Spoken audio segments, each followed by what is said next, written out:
இருந்த கொண்டைய காணமே. இது என்னங்க கொடுமையா இருக்கு. பகல் கொள்ளன்னு கேள்விப்பட்டிருக்கோம். ஆனா பகல் மொட்டையா இருக்கே இது. கொரோனா வைரஸ் பரவுது, அதனால வெளிநாட்டுல பரவிடுச்சாம். அதனால நீங்க மொட்டை அடிச்சுக்கிட்டீங்கன்னா அந்த கொரோனா வைரஸ் வராது. பெண்கள் அடிச்சுக்கிட்டா 15,000, ஆண்கள் அடிச்சா 6,000 சொல்லி பேசினாங்க.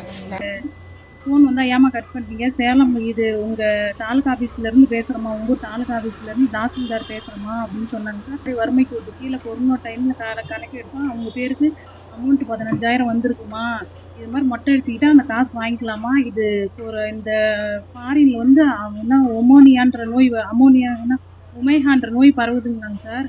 அந்த நோய் வந்து இந்த முடியால தான் பரவுதாங்க. ஃபாரின்லாம் மறுபடியும் கொரோனா வந்துருச்சு, அதனால இங்கேயும் வந்துட்டு ஒமேகா அப்படின்ற நோய் வந்து மயிரால மறுபடியும் பரவ போகுது அப்படின்னு சொல்லி சேலம் மாவட்டம் ஆத்தூர் கிராமத்தில் இருக்கிற ஒருத்தவங்களுக்கு வந்துட்டு தாலுகா ஆஃபீஸ்ல இருந்து தாசில்தார் பேசுகிறோம் அப்படின்னு சொல்லி ஃபோன் பண்ணியிருக்காங்க. அவங்க வந்து என்ன சொல்லியிருக்காங்க அப்படின்னம்னா, கொரோனான்ற நோய் வந்து மறுபடியும் பரவிட்டு இருக்கு. போன கொரோனா டைமில் வந்துட்டு கணக்கு எடுத்தப்போ வறுமை கோட்டு கீழே இருக்கிறவங்களுக்கு இந்த மாதிரி டோக்கன் கிடைச்சிருக்கு. அதாவது ஆம்பளைங்க மொட்டை அடித்தா 6,000 ரூபா, பொம்பளைங்க மொட்டை அடித்தா 15,000 ரூபா அப்படின்னு சொல்லிட்டு உங்கள் குடும்பத்தில் வந்துட்டு இந்த மாதிரி மொட்டை அடிச்சிங்க அப்படின்னம்னா 15,000 ரூபா உங்களுக்கு கிடைக்கும் அப்படின்னு சொல்லி யாரோ ஃபோன் கால் மூலமாக வந்து சொல்லியிருக்காங்க.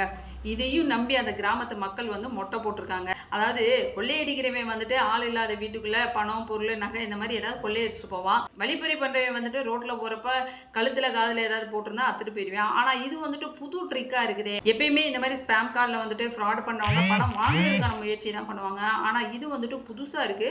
நீங்க மொட்டையை அடிச்சுக்கிட்டீங்க அப்படின்னம்னா உங்களுக்கு பணம் கொடுக்குறோம் அப்படின்னு சொல்லிட்டு. அதனால மக்களே ரொம்ப உஷாரா இருங்க. இதனோட பின்னணி வந்துட்டு என்னவா இருக்கும் அப்படின்னு சொல்லி யோசிக்க வைக்குது. உங்களுக்கு இதை பத்தி என்ன தோணுது அப்படின்றத உங்களோட கருத்தை வந்து நம்ம கமெண்ட்ல சொல்லுங்க.